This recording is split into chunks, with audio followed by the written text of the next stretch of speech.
Máme pripravený elektrický obvod, v ktorom je jednosmerný elektrický zdroj, pripravené rezistory a merací prístroj ampermeter, ktorý bude ukazovať hodnotu elektrického prúdu v obvode. Zapneme si ampermeter. Všimnite si, že ampermeter je na rozsahu 200 mA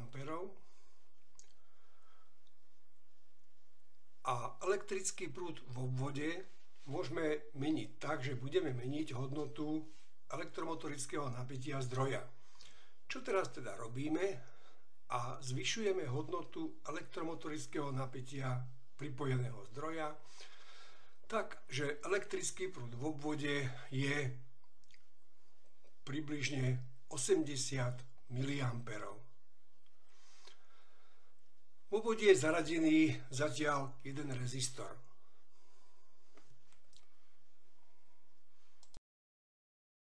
Pozrime sa, ako ovplyvní veľkosť prúdu zaradenie ďalšieho rezistora do obvodu, takže k tomu prvému ho pripojíme sériovo.